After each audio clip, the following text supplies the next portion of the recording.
Hello tout le monde, on espère que ça joue. On est content de vous retrouver aujourd'hui pour une nouvelle vidéo. Et il s'avère qu'aujourd'hui, on est en compagnie de Maxime, Café Noir Les Mondes. C'est trop cool. On n'est pas juste deux, on est trois. Ça nous fait du bien dans notre cave d'être à trois aujourd'hui. Ça change un peu serré, c'est ça, Laurent.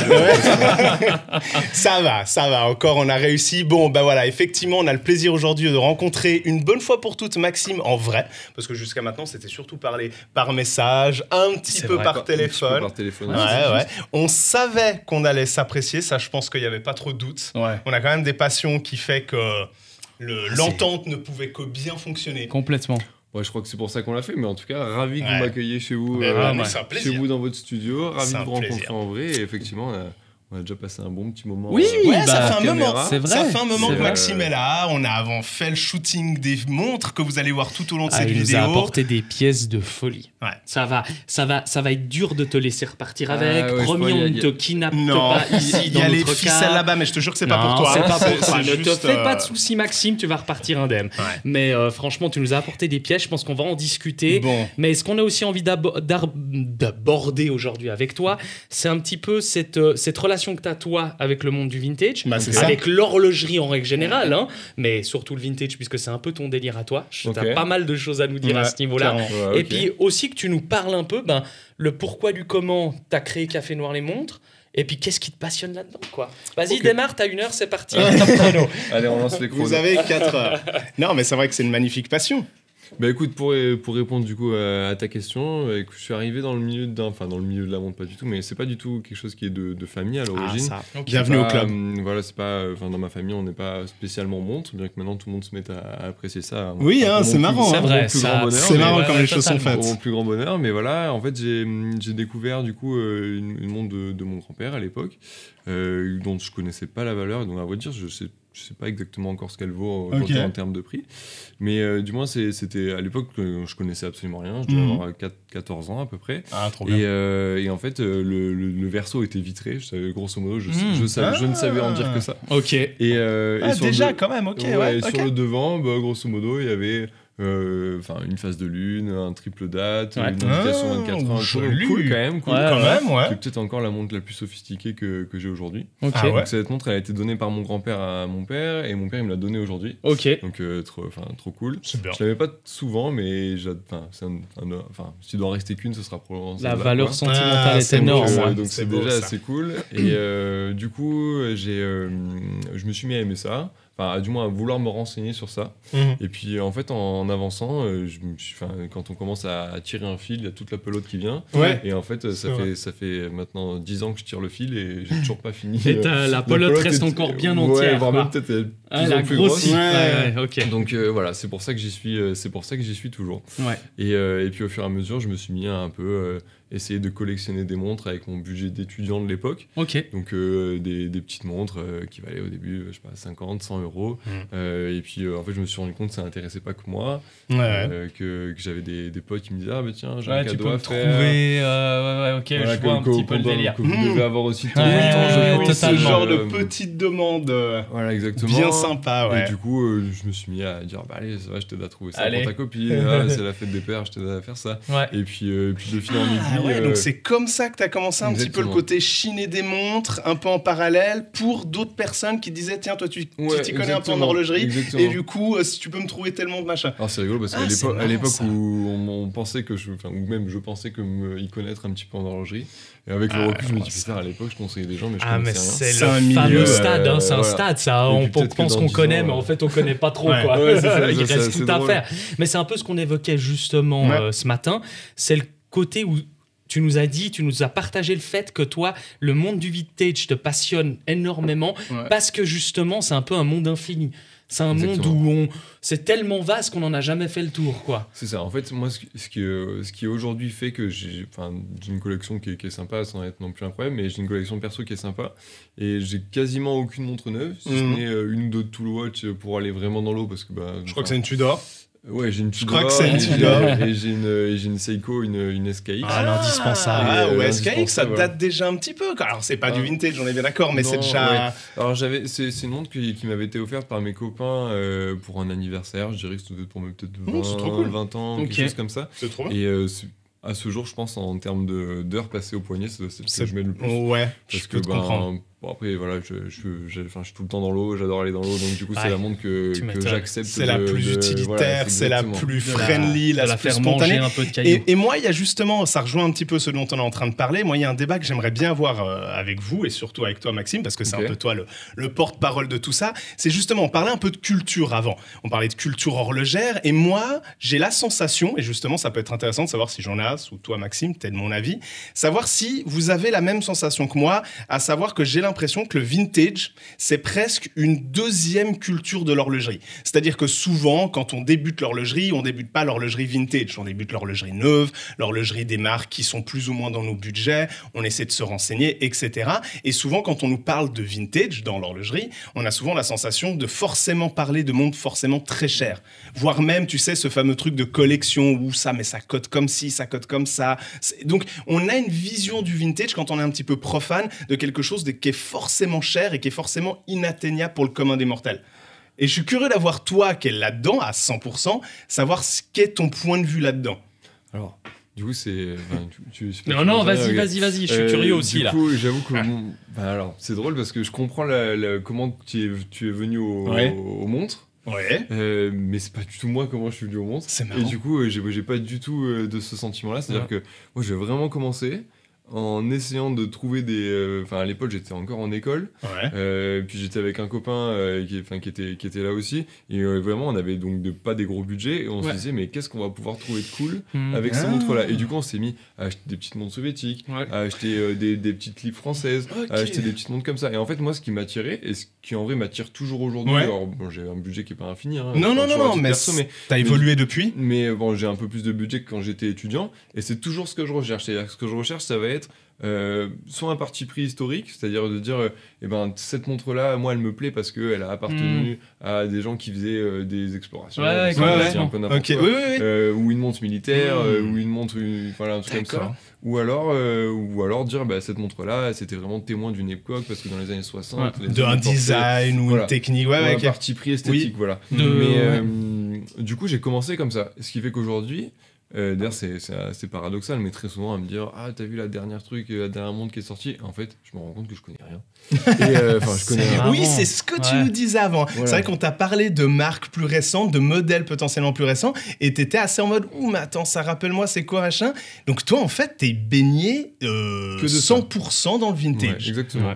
Et alors bon, je sais pas, c'est peut-être. Mais est-ce que tu penses juste non, c'est pas bien cool, ou pas bien, mais là où nous on est peut-être un peu l'opposé de toi, dans le sens que nous on a été baignés par les montres modernes, on l'est encore énormément, de plus en plus on s'intéresse au vintage. Oui.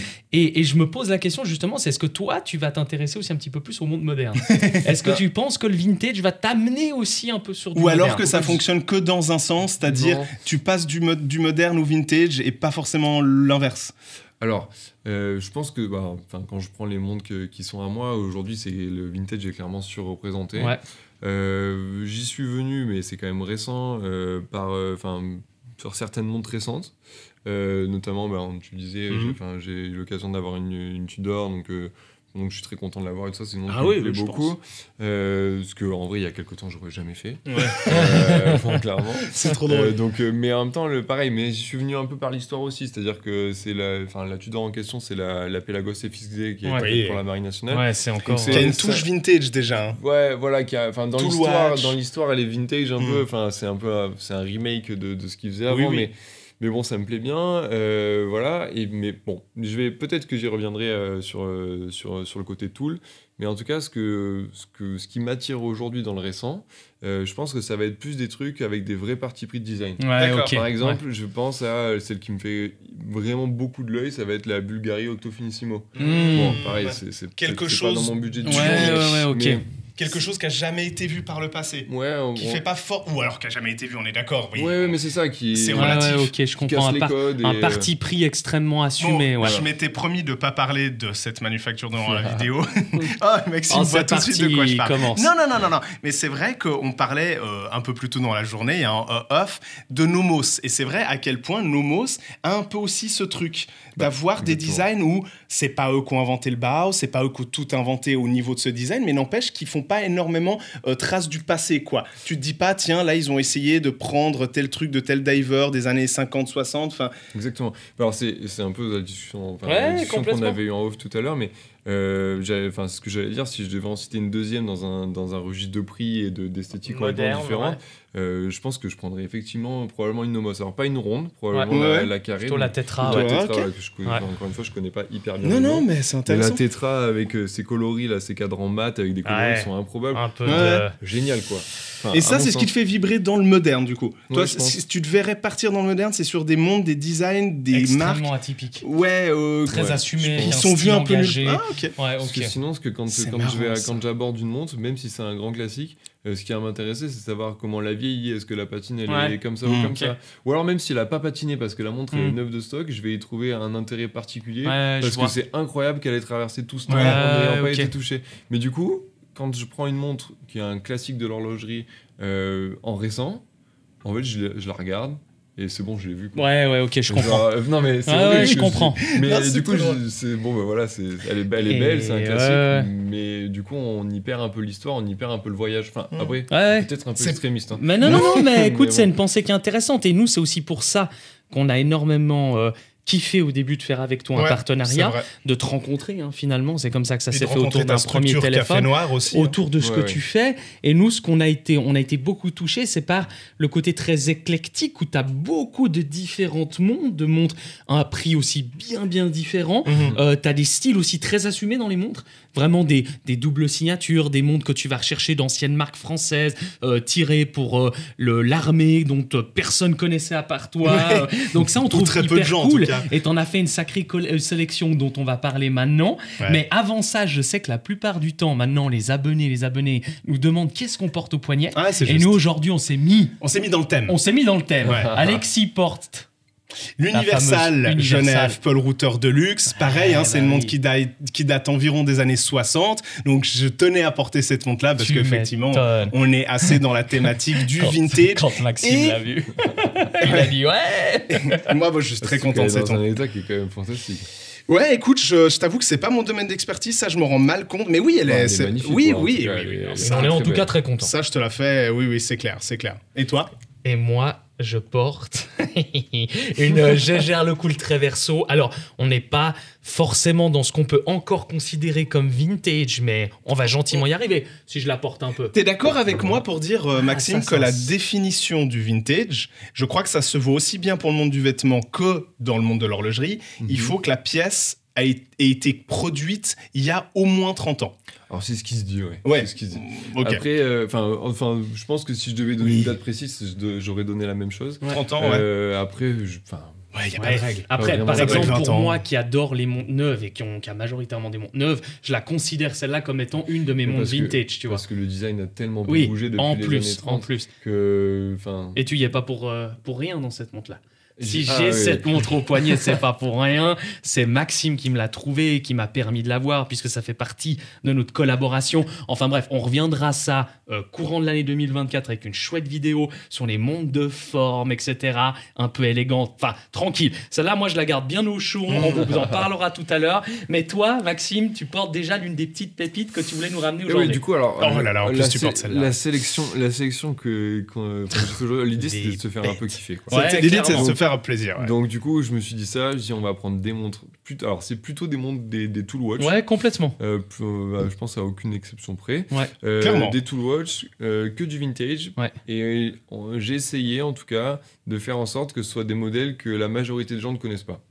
Alors certaines n'ont pas pu nous avoir. Voilà, il y en a certaines quand même. Et d'autres, on a carrément jamais vu. On reconnaît, mais il y a des modèles, des références que moi personnellement j'avais jamais vues, que je découvre à l'instant. On s'est fait plaisir aussi de les filmer.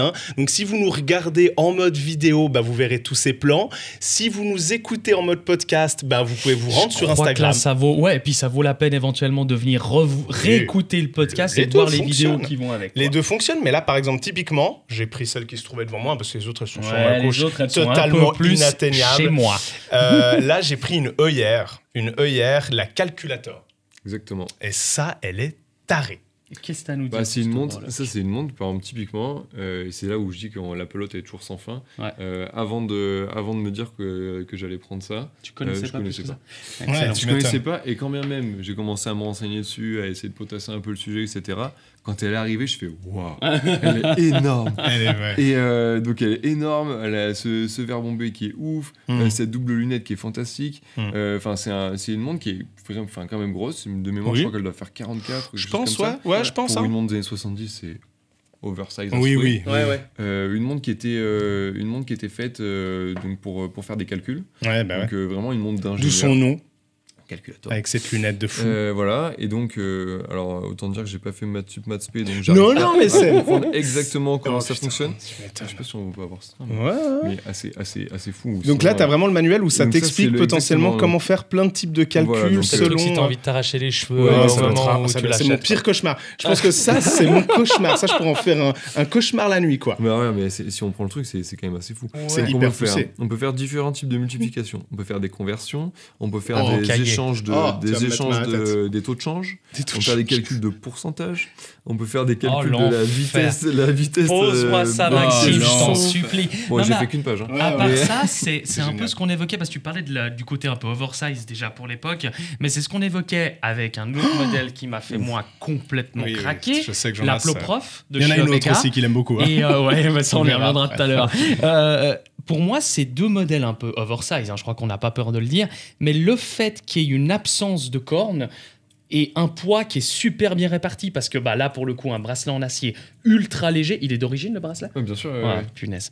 Il est complètement léger, donc il y a la tête de montre qui vient se poser. C'est comme là ailleurs. Elles viennent se poser. Si tu les fites bien, tu règles bien le bracelet, il n'y a rien qui bouge. C'est hyper confortable. C'est hyper équilibré. Et surtout que celle-là, la Ploprof, elle est impressionnante d'autant plus parce qu'en fait, c'est littéralement un bloc d'acier. Un gros galet. Un gros galet. En fait, si quelqu'un t'embête un peu, tu la sors, tu la balances dans la tronche. Non, mais elle n'a pas de fond de boîte ouvert, c'est-à-dire que c'est un bloc. On peut visiblement travailler la montre que par le haut, donc en enlevant la lunette, j'imagine, genre de truc. Non, c'est taré. Cette montre, pour moi, ça, c'est clairement un reflet de ce que le vintage peut nous proposer encore aujourd'hui, de ce qu'à l'époque, certaines manufactures, alors là, en l'occurrence, c'est Omega, on aime beaucoup Omega, donc ça me surprend pas que ça ait été eux, quand même, qui ont réussi, je crois que c'est les années 70, Exactement. Où ils ont pondu ces Ploprof. Le plus merveilleux design, c'est les années 70. Désolé, moi, je dis 70. Non, mais ça fera plaisir à certaines ou certains d'entre nous. Complètement. Mais c'est surtout que toi, tu as un affect particulier pour cette montre. Alors en fait, c'est rigolo parce que c'est une montre que j'avais vue depuis hyper longtemps. Et en l'ayant jamais vue en vrai, je savais que ce modèle existait. Et comme je vous disais, moi j'ai commencé avec des petites montres, des types et tout. Forcément. Donc du coup, c'était des montres qui faisaient 33, 34 et en vrai je me portais très bien avec ça, c'est-à-dire que, et toujours d'ailleurs parce que je les mets encore, mais du coup je suis plutôt quelqu'un qui en moyenne générale porte plutôt des petites montres. Et d'ailleurs c'est souvent un truc quand j'ai des clients qui viennent en boutique, ils me disent mais je l'imaginais plus grosse, etc. Mais bon, les anciennes montres sont relativement petites en général. C'est ça, qui dit vintage dit souvent diamètre petit. Plus réduit. C'est complètement. Ce que j'aime bien d'ailleurs. Moi c'est quelque chose qui me plaisait, et puis en plus comme au début je connaissais que ça. Donc ça m'allait très bien, ça me va toujours très bien, et un jour je flash sur ce design en disant les angles et tout sont fous, elles ressemblent à rien d'autre et tout, du coup je me suis mis à potasser un peu l'histoire. Là que je vois qu'il y avait une histoire de plongée, évidemment, comme j'aurais plongé, qu'il y avait une histoire que ça avait été co-développé avec la Comex. La Comex, ça me parle beaucoup aussi parce que c'est très connoté à la ville de Marseille. Tout ça, après de là, elle avait été popularisée par Agnelli, qui était le PDG de Fiat et Ferrari, qui l'a porté sur sa chemise. C'est vrai. Oui, c'est vrai. Donc tout ça, ça me plaisait. Ça a croisé tous les univers que j'aimais bien. Donc un jour, je me rends à Paris. Et je me retrouve à aller dans une boutique de vintage bien avant que je commence à vendre des montres. Je me mets là-bas et d'un coup je vois cette montre, je fais oh là, mais trop grosse. Genre vraiment, j'ai dit mais pourquoi ils ont pas fait ça en 36 quoi. Et j'étais là, je la mets au poignet. Je la mets au poignet et je me dis mais pas du tout en fait, je peux pas du tout acheter ça. Et en fait ça a duré, je sais pas, c'est un long processus quand même. Je sais pas, peut-être, j'ai pas exactement les dates en tête, mais peut-être 5 ans après. Et il y a quelqu'un qui en a une dans une autre boutique, pas une boutique en particulier, donc je me déplace pour aller la voir pas très loin de Marseille, toujours à titre perso. Et je me dis, mais elle est vraiment grosse quand même et tout. Et puis donc je vais avec un copain, le même copain avec qui j'avais commencé au tout début à aimer les montres. Et lui me dit, mais en vrai, je pense que c'est pas si mal. J'ai dit bon, ok. Et donc de là, je me suis mis à fouiner tout ça. Et finalement, j'en ai trouvé une que j'ai toujours. Et bon, qui est pas celle-ci, du coup, qui est un autre modèle. Et en fait, je me suis mis à la porter. Et de là, je me suis dit, mais en fait, c'est incroyable le confort que ça représente.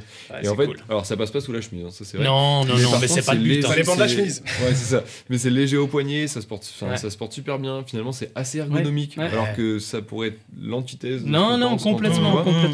Et c'est un ADN de folie. Et c'est fou. Quoi. C'est une montre que tu retrouves nulle part. Alors pour le coup, je trouve que la Heuer et l'Omega ont un petit peu un point commun de ce gros bloc de boîte, quoi, de carrure de montre. Complètement. Ça leur va super bien. Et un petit truc qu'on a précisé aussi, c'est que toutes les montres que vous voyez là, elles sont forcément présentes sur son site internet. Exactement. Café Noir, les montres, on vous le met en description. Il y a des petites pépites. Et moi, j'avais envie absolument de parler de cette montre-là. Quand tu l'as amenée. Ben non, justement, tu détonnes toi. C'est ce pourquoi j'aime beaucoup ce que tu fais. Ah, d'accord. Okay. C'est le modèle le moins cher que tu nous as apporté aujourd'hui. On est à peu près dans les 2000 francs, hein, si je ne m'abuse. Oui, c'est ça. C'est Squale. Et Squale, alors toi, peut-être tu dis Squale. Je sais pas. Moi, je dis Squale à l'italienne, parce que je crois que si je dis pas de bêtises, c'est italien. Hein. Je crois que la manufacture était parce que ça a relancé là, mais c'était à Neuchâtel en tout cas. Oui, c'est juste. Et il me semble que le fondateur, il faisait des tests lui-même, parce qu'il était un adepte de plongée. J'ai entendu parler de ça. Lui-même dans le lac de Neuchâtel. Ouais, c'est juste. Et nous, on avait fait, ça me rappelle des souvenirs, parce qu'il y a peut-être au tout début de la chaîne YouTube, il y a plus de 4 ans, avec Alexis, on avait eu une Squale avec la valve à hélium, mais une version moderne. Et là, de voir cette ancienne version, elle est de quelle année, celle-là ? Alors ça, je crois que c'est même écrit sur le cadran parce qu'elle est faite pour un hommage. Très juste, 1999, je crois. Ouais, 99, ouais. C'est ça. Ouais, et je trouve qu'elle a un cachet de fou, celle-là. Bah, pareil, en fait, c'est un... Alors, pour être transparent, pareil, c'est une manufacture que j'ai connue, qui est quand même relativement connue dans le monde du vintage. Récemment aussi dans le monde du moderne, parce que ça a été dans le monde des tool watch. Et franchement, bien relancé. Complètement. Ça fait grave plaisir. Donc voilà. Et en fait, à l'époque, c'était un collectionneur et depuis un bon ami qui m'avait vendu l'ancienne version de celle-là, qui était donc la 2001. Celle-là, c'est donc le boîtier de 2002. Et donc, c'est exactement la même, mais un petit peu plus petite que j'avais eu. Donc là, j'ai eu l'occasion d'avoir celle-là. Donc en fait, elle se démarque parce que en fait, elle a un verre saphir qui est parfaitement plat. Et je pense qu'on le verra sur des vidéos un petit peu plus en gros plan. A priori, carrément. Et en fait, il y a un gros écrou central qui permet de presser le verre très fort, et c'est ça qui garantit l'étanchéité. Ça, c'est génial. C'est excellent. 100 ATM quand même. Donc à l'époque, c'est une manière que Squale ou Squale avait trouvé pour garantir leur étanchéité. Exactement. Je trouve ça génial. Donc assez chouette. Voilà. Après de là, donc c'est une montre de plongée hyper robuste en forme galet pour bien répartir la pression de l'eau sur le bracelet très beau. Le boîtier. Le bracelet est d'époque. En tout cas, il est pas marqué Squale ou Squale. Mais bon, je pense qu'il est probablement d'origine. Bon, en tout cas, il est très beau. Il fonctionne super bien avec ses mailles rondes comme ça, très serrées l'une entre elles. Puis du coup, ce qui ne vient rien gâcher. Donc tu vois, c'est une montre qui est assez grosse aussi, qui doit faire bien 40, mais encore une fois, 42 peut-être. Je sais pas exactement. Encore une fois, une absence de corne, donc on reste dans le même état d'esprit de l'Eploprof et de la Heuer. Ah oui, c'est vrai, t'as raison. Ah oui, on est complètement dans l'état d'esprit. C'est taré, ça. Exactement. Et du coup, ce qui est particulièrement chouette, c'est que cette montre-là, donc comme on disait, ce que tu disais que ça venait d'Italie, qui a bonne cote en Italie. Et du coup, c'est une montre qui avait équipé la douane italienne pour une mission spéciale qu'ils avaient fait en 99 d'assistance à la police albanaise. Donc ils ont marqué le coup pour l'assistance. C'est là où tu vois que l'horlogerie, c'est quand même fantastique. Ouais, et puis c'est taré. Ils étaient capables à un moment donné de prévoir un modèle pour une mission d'une police qui faisait un truc. C'est fou. C'est quand même taré. Ouais, donc du coup, ils nous ont estampillé un logo avec les 2 drapeaux, avec un joli bateau et tout ça. Elle est très unique, je trouve, tu vois. Elle est très très unique. C'est pas la Squale que tout le monde peut avoir. Exactement. Là, t'es vraiment sur un modèle ultra personnalisé d'une certaine manière pour l'époque, Et on en revient à ça, c'est-à-dire que dans le vintage, tu vas peut-être pouvoir trouver la même. Bon, déjà, à mon avis, il n'y en a pas eu tant que ça. Non, ça va déjà être chaud. Mais bon, probablement peut-être qu'il y a d'autres personnes qui en auraient une. Mais par contre, elle aura jamais la même patine. Tu mets ça, pareil, t'as raison. Etc. Et donc, du coup, quand on la voit, là, tu la prends. Et peut-être même que si tu la revois dans 10 ans, cette montre, elle sera de nouveau étudiée. Complètement. En mode, elle a vieilli comme ça, parce que parce que ça. Ou alors, elle a peut-être pas vieilli, parce que quelqu'un a pris vachement soin. Et justement, c'est intéressant que tu parles de patine. Qui dit patine dit justement vieillissement, l'effet du temps sur une montre. Toi, t'as quoi comme relation avec le vieillissement d'une montre? Donc, ça peut valoir pour la patine, ça peut valoir aussi, j'imagine, pour les rayures. L'utilité qu'on en fait, le qu'on l'aménage un peu, ou est-ce qu'on y va franchement? Ouais, c'est ça. Jean c'est moi qui venons, donc, comme tu l'auras compris, davantage de l'univers de l'horlogerie neuve. On a forcément une relation, ou du moins on est habitué à avoir une relation avec le vieillissement qui n'est pas forcément bon, si ce n'est même optimiste. Et toi, peut-être, je sais pas, tu as peut-être une autre... Je sais pas, après je crois que je suis un peu un psycho de ça, donc de manière générale je fais hyper attention à mes objets. Encore une fois, je parle de mes objets personnels, bien sûr. Du coup là, c'est en tant que collectionneur, parce que c'est comme ça que je me définis encore. Et j'espère toujours. mais du coup, c'est vrai que j'aime la patine des objets, mais par contre, une fois que c'est les miens, je fais tout pour en prendre méga soin, et presque pour pas que ça bouge. C'est un peu la discussion c'est marrant. Complètement paradoxal. C'est complètement. Parce que je serais capable d'aller rechercher une montre plus pour une patine, donc qui dit qu'elle a vécu. Et une fois qu'elle est à moi, j'ai plus envie qu'elle bouge. T'as plus envie qu'elle bouge. T'es content, tu remercies la personne avant qui a fait le travail à ta place. Et toi, tu te dis maintenant c'est fait, elle ne bouge plus. Voilà. Et ça, c'est marrant. Ça. C'est vrai, mais en même temps, c'est un peu n'importe quoi aussi. Et du coup, au final, je crois que ce qu'il faut se dire, c'est que je crois qu'il faut en profiter à fond. Clairement. Après, une montre chic habillée.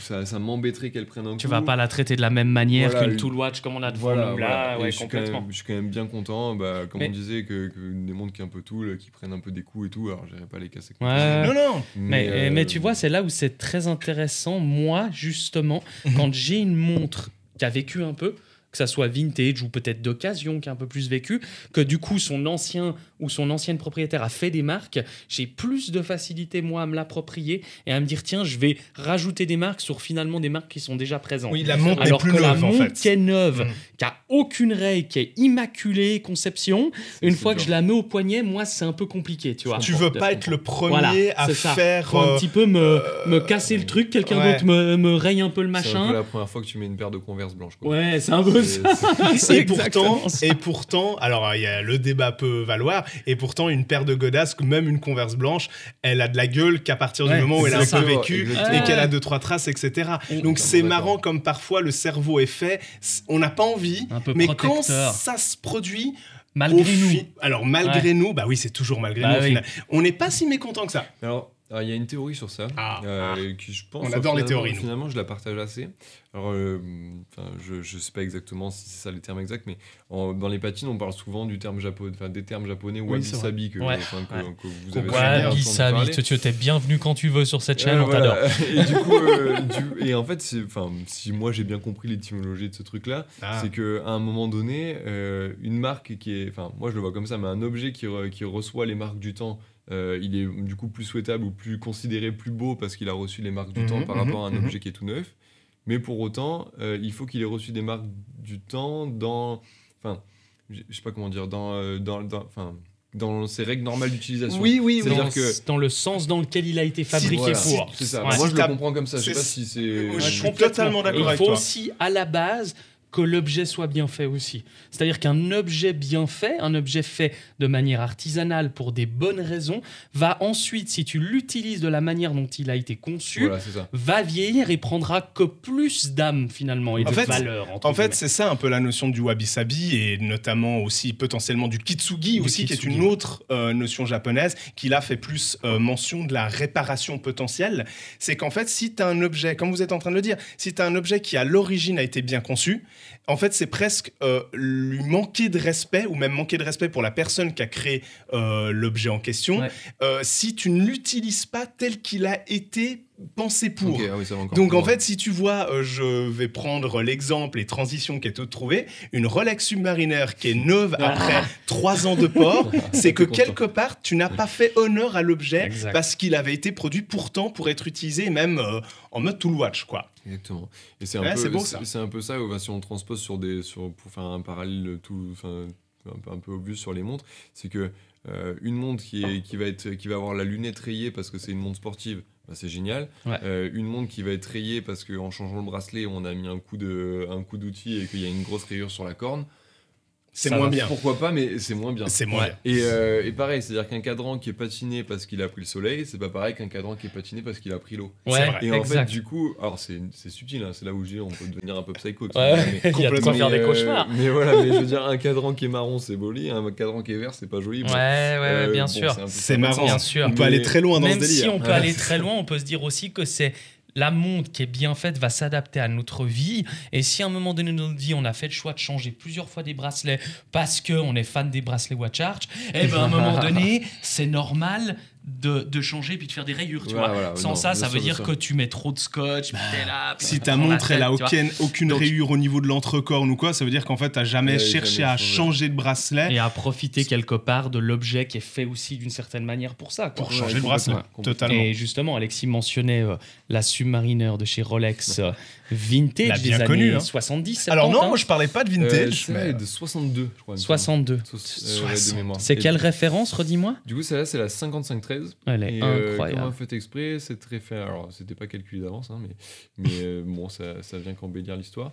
C'est la 5513 a été lancée en 62 et celle-ci a été produite en 62. Elle est magnifique. Ça, c'est quand même pas mal, ça. Ce qui est pas mal, surtout que c'est une référence qui est restée très très longtemps au catalogue. C'est-à-dire que c'est des 5513, on en trouve encore dans les années 70. Donc, en fait, c'est une référence qui est restée, je veux pas dire des bêtises, pas loin de 10 ans. Mais je crois que c'est presque 15 ans qu'elle est restée au catalogue. Ok, quand même. C'est une référence importante pour Rolex alors. Exactement. Verre acrylique, j'imagine. Exactement. Donc ça, bombé, qui a une forme qui est quand même assez chouette. Ça fait une jolie loupe un peu.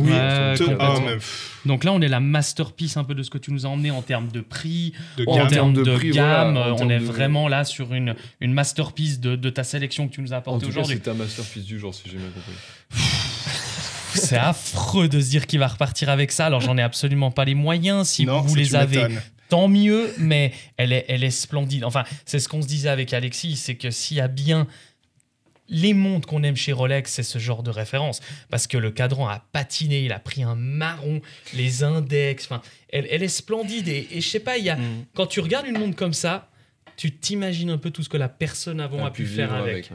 Et ça, c'est taré. Ça, c'est assez cool. Après, moi, ce que j'apprécie, c'est... En fait, pareil, je suis pas venu, du coup, dans l'univers des montres par Rolex. Oui.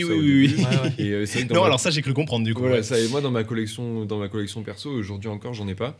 Bon, c'est un peu... J'avoue que c'est un peu snob de dire ça, parce que du coup, j'ai une Tudor, une 79-28, qui est la même que celle-là, mais juste, il n'y a pas une couronne, il y a une petite fleur. Mais bon, sinon, c'est un peu snob de dire ça, mais quand on voit cette montre, et qu'on se dit qu'avant ça, il n'y avait aucune montre qui ressemblait à ça. Et avec cette lunette crantée, etc.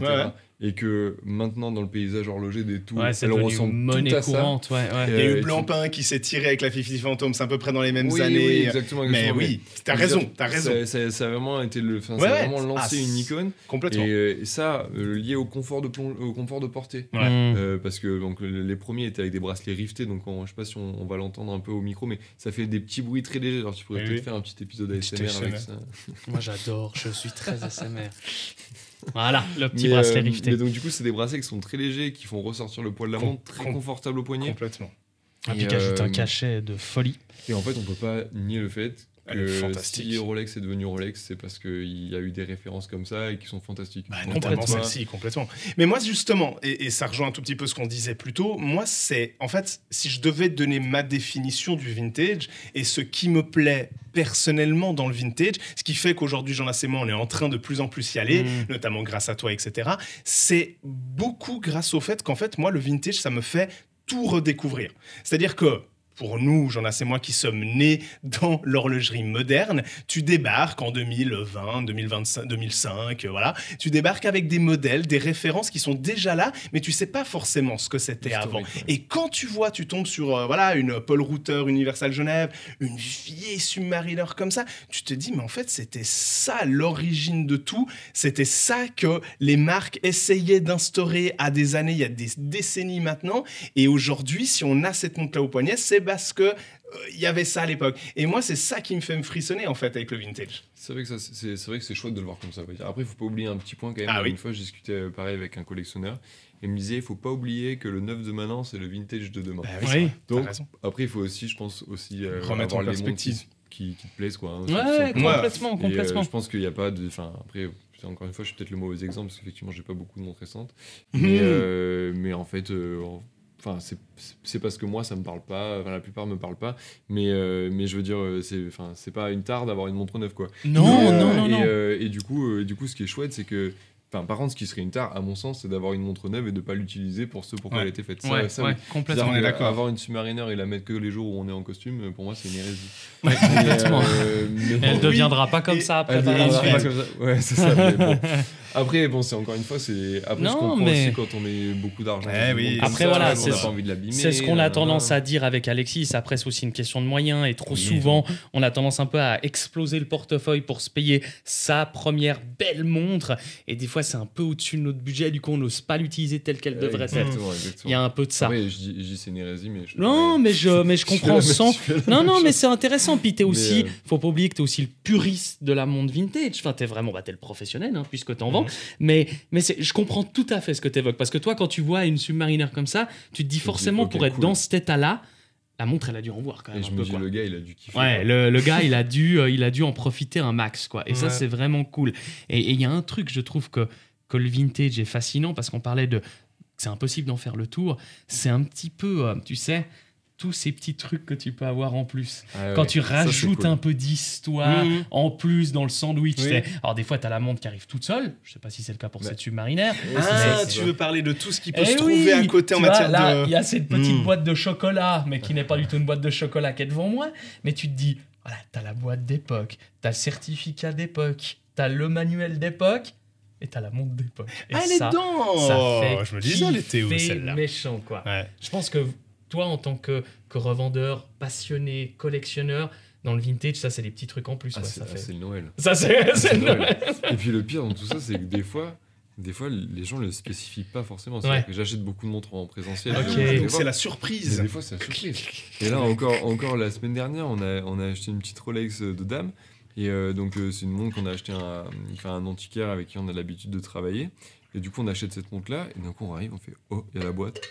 Il y a la pochette en cuir. Il y a ça. Trop ouf, quoi. Et du coup, t'es là, tu fais OK, dégaine. Et en fait, c'est le petit. Tu payes le café après à la personne à qui tu l'as acheté. Mais même en dehors de la valeur, c'est juste. Non, mais c'est le kit. Moi, j'ai un nom pour ça et je l'aime bien. C'est le petit easter egg. C'est le petit truc que tu t'y attends pas. Tu découvres un peu à un moment précis. L'œuf de Pâques. Ça change tout. C'est la petite cerise. Ça change tout. Et c'est vrai que. On est très anglais ici. C'est Watch Out anglais. Oui, tout à fait. Et celle-là, en plus, cette Breitling Navitimer a une histoire toute particulière parce que c'est une double signature. Exactement. Alors du coup, c'est en fait, il faut se dire que fut un temps. Alors c'était peut-être déjà plus le cas à l'époque, mais en tout cas, c'est pour comprendre la logique. Fut un temps, il y a certains acteurs de l'horlogerie qui avaient un plus grand impact ou une grande notoriété. Voilà, c'est en qui les consommateurs à un endroit précis avaient plus confiance dans tel ou tel revendeur. Par exemple, c'est pour ça qu'à une époque, on trouvait des Rolex Tiffany & Co. Complètement. Parce qu'à New York, les gens... faisait confiance à Tiffany, et faisait confiance à Tiffany pour s'acheter des belles montres, pour avoir une bonne montre. Et donc du coup, on trouve aussi des Rolex Cartier, des Patek Cartier, etc. Et en fait, alors on est un peu dans la même logique là, c'est-à-dire que celle-là, c'est une Breitling qui est co-signée par LIP. Et en fait, Breitling se servait du réseau de distribution de LIP, qui était un réseau qui était très très très développé à ce moment-là, pour distribuer ces montres. Et donc en fait on a acheté le savoir-faire Breitling et une petite partie de la notoriété du réseau, de la confiance, de la notoriété. Dire ça maintenant en 2023, c'est assez fou. Parce que maintenant c'est plutôt l'inverse. C'est le Breitling qui vendrait les montres pour lui. C'est marrant comme c'est fait. Donc ça a complètement changé. Et en fait c'était... Après si on doit le voir comme ça, alors peut-être je pousse le bouchon un peu loin, mais à une époque, quand on était parisien, on faisait confiance à son bijoutier, à son horloger de quartier de la ville. Et donc du coup, quand on était parisien, on avait confiance en quartier parce que c'était le bijoutier de la ville. Et donc du coup, tous les acteurs internationaux avaient moins d'importance. Et alors que maintenant, c'est complètement l'inverse. C'était avant la mondialisation, avant tout ça, et puis maintenant, quand on va acheter une montre Rolex en dehors du circuit Rolex, on dit waouh, c'est vrai. C'est hyper intéressant. C'est fou comme le marché est fait, comme le marché évolue. Toi, je pense que ça doit être une dinguerie. Je pense qu'à mon avis, tu dois un peu perdre la tête parce que entre les cotes, entre ça cote plus, mais c'est quand même intéressant d'acheter, de vendre, de machin. Ça doit quand même être casse-tête.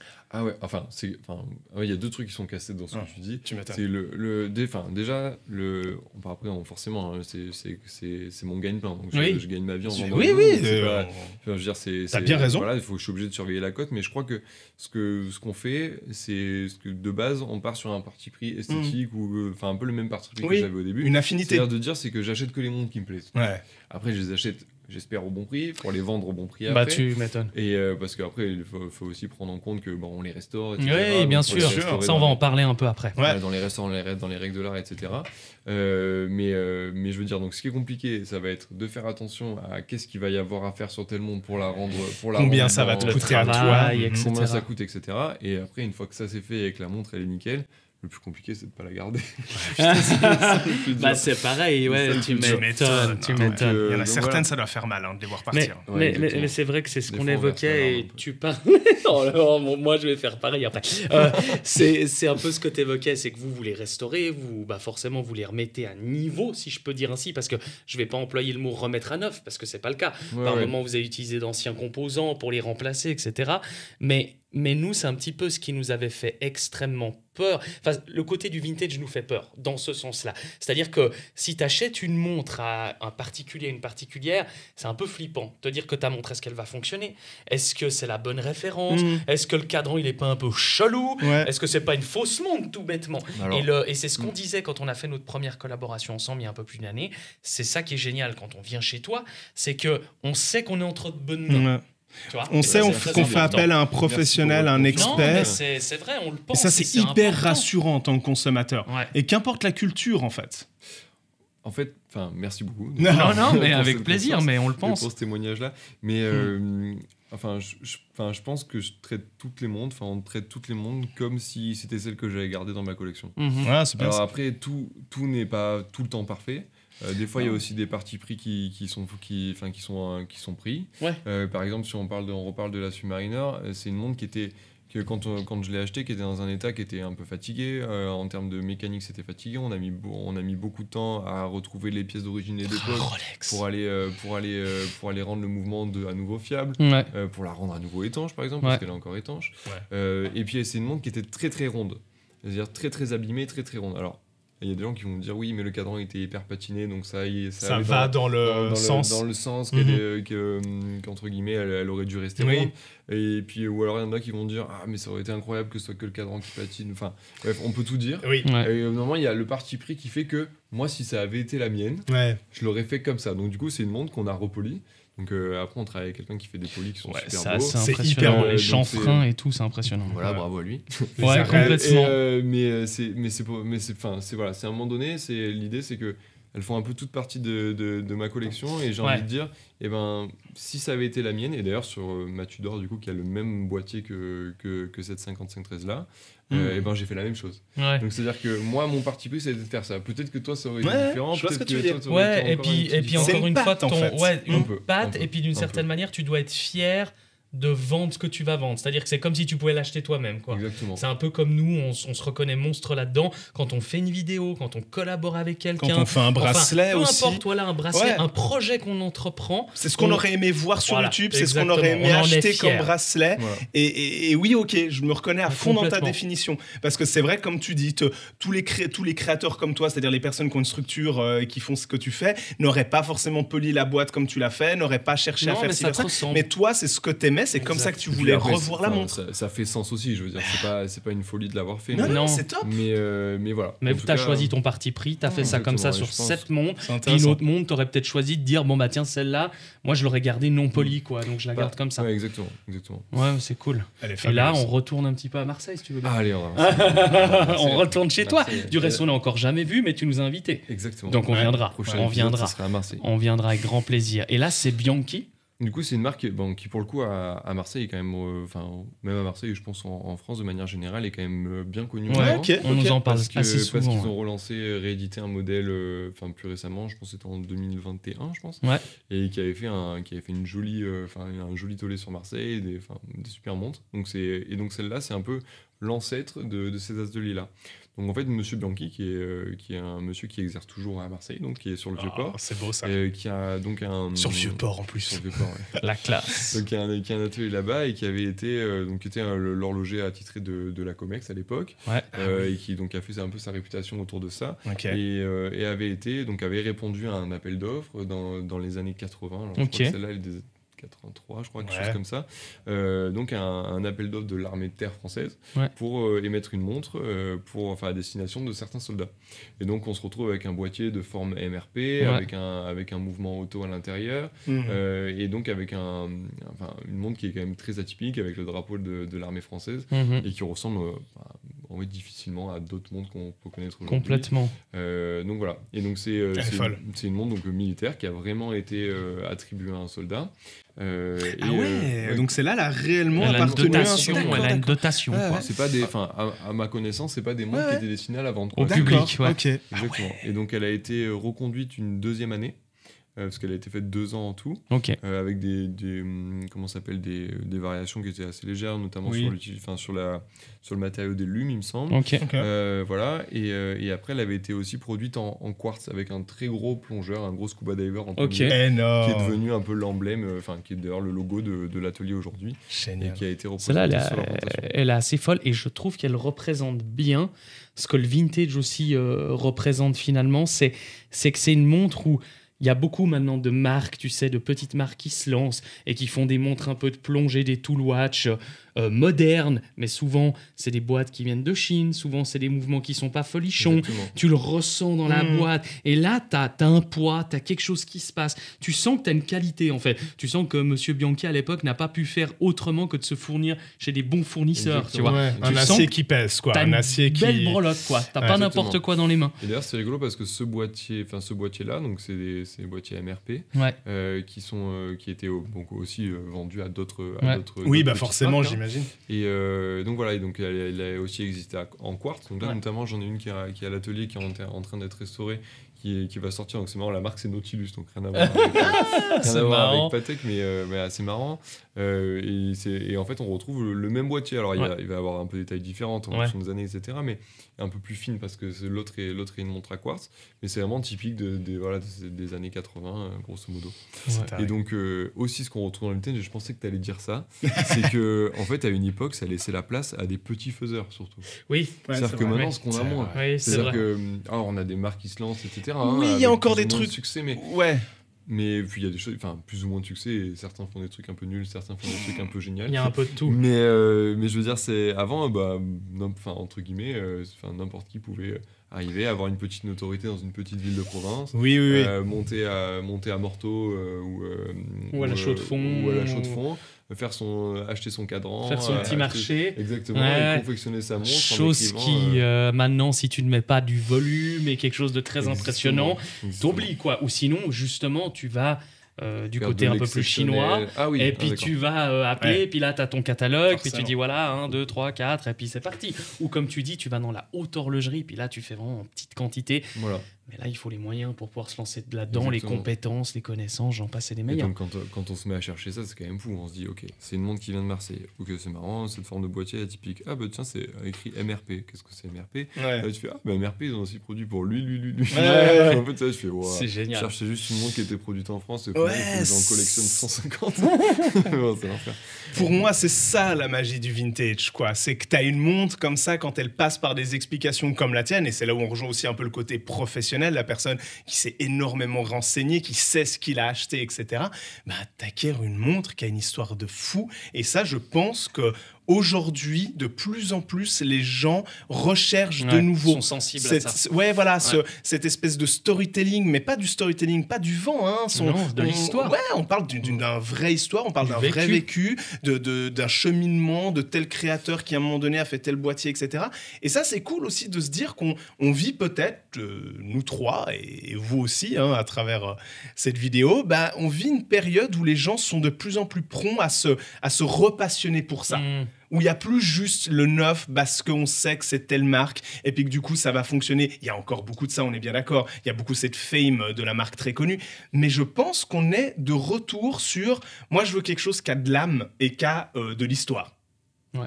Oh, c'est beau. On va s'arrêter là. Merci d'être venu. Bonne soirée. À tout bientôt. Est-ce que vous êtes d'accord avec moi ou pas? Non. Ouais, je le savais. Ouais, je pense. Enfin, moi, je suis. On peut que être d'accord avec toi, Alexis. Je suis entièrement d'accord avec ça. C'était pas le cas il y a toutes les années. Avant, il y a encore 5 ans, on n'était pas forcément dans cette nouvelle complètement. recherche. Et moi, et je pense que j'ai aussi démystifié un peu cet univers qui me faisait un peu peur. Ouais. Je pense que ça, c'était hyper important pour moi. Donc, merci Maxime pour ça. Ouais, c'est vrai. Et aussi, je me rends compte qu'il y a moyen de...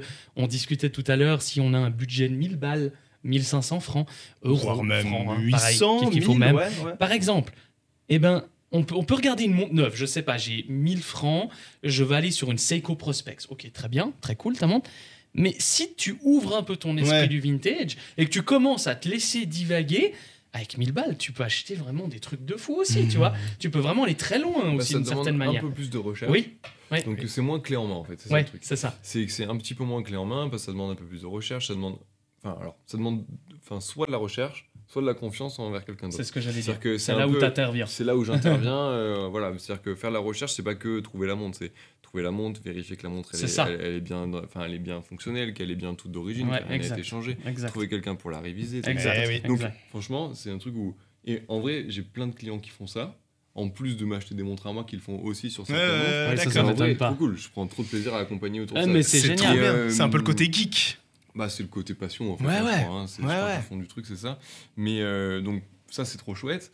Après là où j'interviens moi, c'est que du coup tout ce taf là, j'essaie de le rendre clé en main. C'est-à-dire que quand on achète une montre, on l'avait vu dans la première vidéo qu'on avait fait ensemble, on arrive, on a un joli bracelet, on a un joli packaging, la montre est révisée, elle est garantie. Bien sûr. Et elle a même sa petite fiche historique qui essaie de retracer. Donc moi, autant que je peux, je dis cette montre-là, moi je l'ai achetée à telle personne, c'est écrit sur la fiche, donc cette montre-là, avant ça, son propriétaire d'avant, il était à Paris. C'est comme Alexis et moi, on aime toujours dire, c'est que chacun son métier. Je peux tout à fait comprendre que je pense que quand tu chopes le virus du vintage, t'as envie toi aussi d'aller chiner des trucs, bien sûr. Mais quand t'as envie d'une pièce spécifique ou bien quelque chose que tu vois sur ton site internet qui n'était même pas prévu puis qui te fait péter un plomb, c'est aussi cool de laisser à chacun son métier.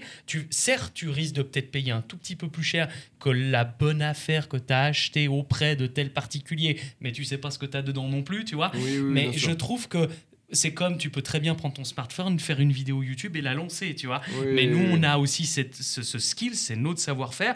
Toi, ton savoir-faire, c'est d'aller dénicher la bonne pièce, de savoir ce qui est bon et ce qui est pas bon, la révision, ce qu'il faut faire, etc. Tu vois. Et ça, je pense que c'est important aussi. Ouais. Voilà, après, mais je suis entièrement d'accord. C'est-à-dire que après, je veux dire, il faut avoir confiance en quelqu'un.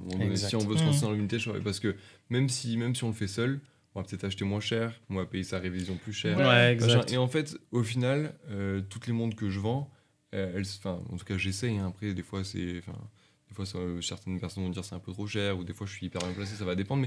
Mais dans le fond, les montres que je vends, elles sont au prix de manière générale. Donc en fait, c'est pas tellement qu'on va payer plus cher pour avoir mieux, c'est plus que à un moment donné, comme tu dis, c'est mon savoir-faire. D'acheter au bon prix, ça se paye. La restauration, les pièces qu'il y a dû avoir à été changées dessus. Enfin, ça se paye, c'est normal, ça. Je veux dire, on le comprend tout à fait. On est que bien placés, Alexis et moi, pour comprendre ce savoir-faire. Non, il faut pas l'oublier, ça. Et puis après, je dirais globalement, au-delà de le fait de faire confiance à des personnes comme toi ou d'y aller en solo et puis d'essayer avec ses outils à soi, je pense que le vintage, au final, c'est un lâcher-prise. Ça demande un lâcher-prise. Rien que le fait, indépendamment d'aller chez toi, mais rien que le fait de s'intéresser à un moment donné en se disant « Ok, comme vous disiez avant, j'ai un budget de 1000, 1200 francs à mettre, je vais pas aller chez Seiko, chez la montre Longines, neuve, je prends pas de risque. » Ça peut être. C'est pas forcément la facilité, parce que tu peux l'avoir fait 3-4 fois et puis te dire « Allez, ça y est, j'ai de nouveau envie d'une nouvelle montre. Mais cette fois-ci, au lieu d'aller de nouveau vers les marques que je connais, que j'apprécie, etc., je vais aller sur du vintage. Je sais pas encore quoi, ni comment, etc., mais je vais aller sur du vintage. » Je pense que quand tu commences à te dire ça dans ta vie de passionné d'horlogerie, c'est que tu as acquis une forme de maturité horlogère, culturelle aussi, qui amène à une forme de lâcher-prise. Ouais, complètement. Attention, il y a un risque. Le risque qui est quand même très important, c'est quand on commence à acheter du vintage. Le risque de ne plus arriver à porter les neufs. Je suis d'accord avec toi. Mais ça, tu sais... c'est dangereux. Mais tu sais que moi, ça me fait ça à fond. Ouais, moi aussi. Non, mais c'est vrai. Tu reprends la totalité de mes montres pour cette version-là? Non, mais entre la King Seiko, que Jonas et moi avons acheté il y a de ça maintenant 4-5 mois... Le méga oversize military qu'on a eu, notamment avec notre ami Maxime. 1954. Exact. L'Apple Router que je porte actuellement. La Navitimer 92 que tu as été ta toute première montre. C'est vrai que les montres neuves qu'on a aussi la chance de posséder en parallèle, moi, je me remarque que j'ai moins de facilité à les mettre qu'avant. Il y a un truc, il y a mon regard qui part instinctivement sur le vintage parce qu'il y a un truc en plus. Pour moi, il faut, et je rejoins 100% ce que tu disais par rapport à Nomos, et moi, je rajouterais Grand Seiko dans l'équation, c'est que pour moi, il faut que la montre neuve, la marque, le modèle, dénote, choque un peu, amène quelque chose de plus, une âme dans le neuf, ce qui est pas évident à twister. Non. C'est pour ça que moi, par exemple, Rolex, le neuf, j'ai beaucoup de peine. Typiquement, c'est parce que je trouve qu'il manque cette âme. Tudor, j'ai aussi de plus en plus de peine. J'ai une 58 que j'aime beaucoup. Mais je trouve qu'elle manque cette âme. Et ma Grand Seiko, je retrouve une âme un peu qu'on peut avoir dans le vintage, mais dans le modèle neuf. C'est différent, mais c'est une âme. Aussi, tu vois. C'est une autre type d'âme, mais il y a quelque chose, le cadran, le mouvement, l'aspect poétique qu'on parlait japonais. Et tout ça, ça me touche. En fait, il y a une originalité qui n'est pas amenée de par l'ancienneté, etc., le côté patine, machin, mais une originalité qui est peut-être différente, qui est peut-être plus technique, qui est peut-être plus esthétique. Le fond du truc, c'est, je crois que... Une montre, aujourd'hui, c'est pas un objet qui est utile. Si on veut savoir l'heure, on regarde son téléphone. Bon. Mais moi, je regarde pas son téléphone, mais c'est pas un objet qui est utile. Non. C'est qu'à un moment donné, il faut quand on regarde sa montre, il faut vibrer. Il faut vibrer un peu. Quoi. Et en fait, il faut voyager un peu. Enfin, il faut y trouver quelque chose, quoi. Et donc du coup, moi, c'est ça que je vis quand je vois une montre neuve, c'est que je me dis, je la regarde bien, je la trouve belle, je la trouve pas belle, mais une fois que je l'ai vue, quoi. Et puis en fait, j'ai tout vu. Tandis que, oui, je vois ce que tu veux dire. C'est de la caricature. Non, mais donc, c'est pas faux. Du coup, quand tu te retrouves à avoir une montre ancienne, ça peut être vrai sur certaines montres récentes aussi. Mais quand elle est en plein soleil, elle est comme ça. On voit la rayure qu'on la voyait pas quand la petite patine, le petit tritium qui a bougé un peu. Quand le plafond il est noir, c'est comme ça. Quand le plafond il est blanc, c'est comme ça. Et en fait, ça a quand même un petit côté un peu charmant, je trouve. Complètement. Après, ça peut être vrai sur une montre récente qu'on a porté un petit moment. Machin. C'est ça. Donc c'est vrai aussi. Bon, alors fais-nous vibrer une dernière fois avant qu'on clôture cette vidéo avec la montre que tu as au poignet. Ah oui, je t'en supplie, fais-nous vibrer cette montre-là. On a gardé peut-être un peu la meilleure pour la fin. C'est une montre qui est totalement dans l'actualité. C'était pas calculé. Non, c'est ça de mettre au poignet. On l'oublie en fait. Vas-y, fais-nous rêver. Passe-la à Alexis après parce que c'est Alexis qui adore ça. C'est vrai que c'est rigolo. En fait, c'est elle est complètement ouf. Donc du coup, c'est une Blancpain 50 Fathom qui est de la même manière que la Breitling qu'on a vue, qui a été commercialisée par Lip à l'époque. Donc On y revient, hein, à Lip. Dans ces années-là, ils avaient du succès. Exactement. Du coup, c'est une montre qui date du milieu des années 50. Alors, j'ai pas l'année exacte, mais grosso modo, c'est ça. Ouais. Avec une lunette en bakélite, des index, comment ça s'appelle, l'insert qui a une typologie qui est très particulière, avec des petits points un peu en gras, le marqueur principal qui a un gros carré et pas un triangle, c'est assez cool.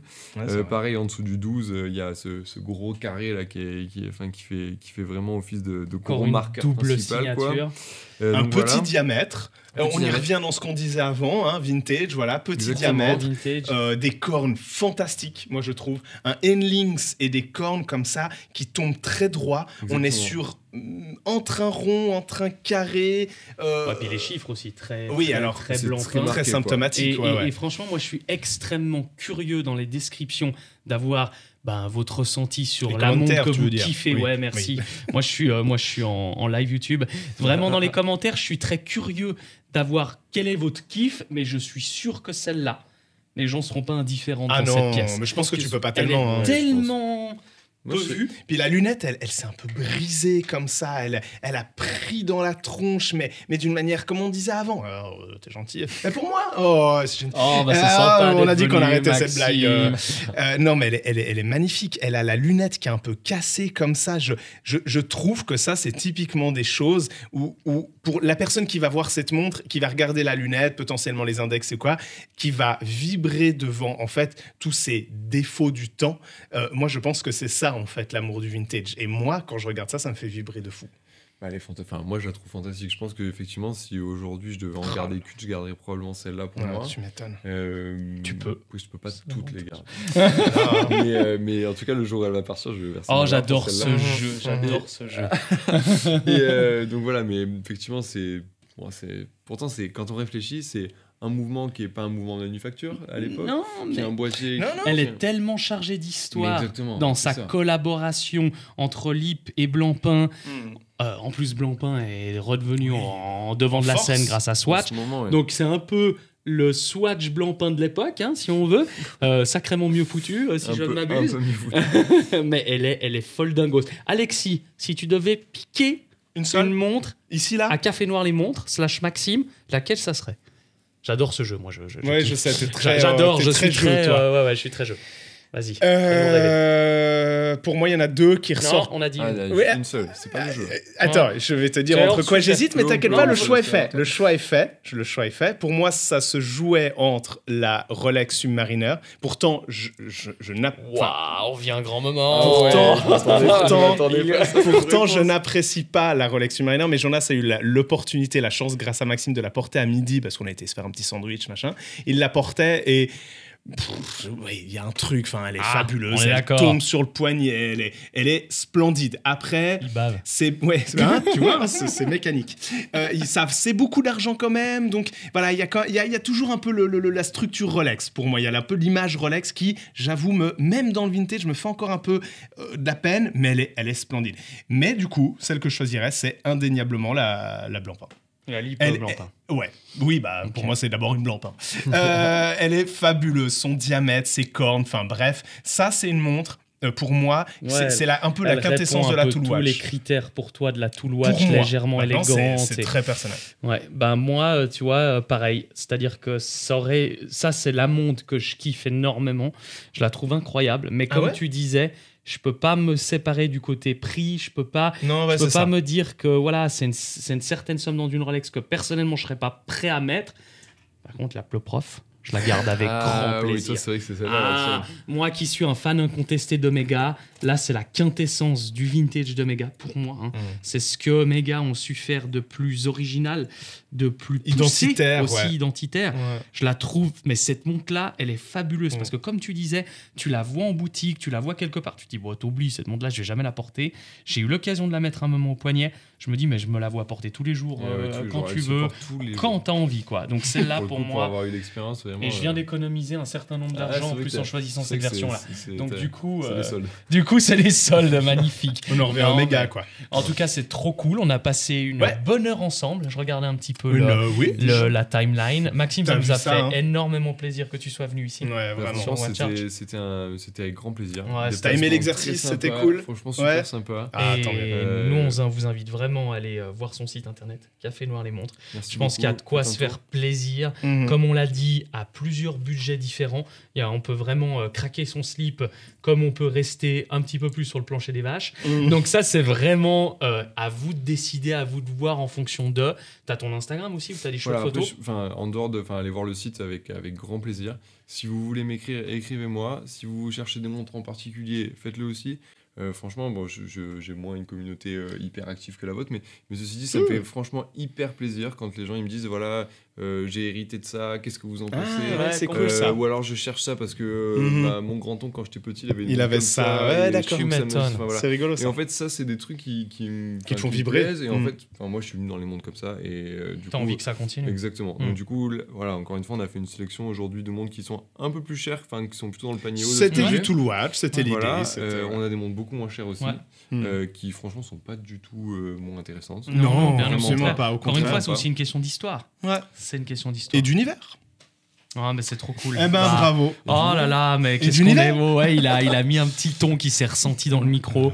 En tout cas, merci aussi Alexis d'avoir été avec nous pour cette vidéo. À bientôt. Bon voyage sur Marseille. Non, allez, moi, je veux bien repartir sur Marseille. En tout cas, merci de nous avoir suivis. C'était hyper cool. Dites-nous dans la description si ça vous a fait kiffer qu'on parle de vintage avec un expert en vintage. Parce que ça, franchement, c'était l'exercice qu'on voulait faire depuis un moment.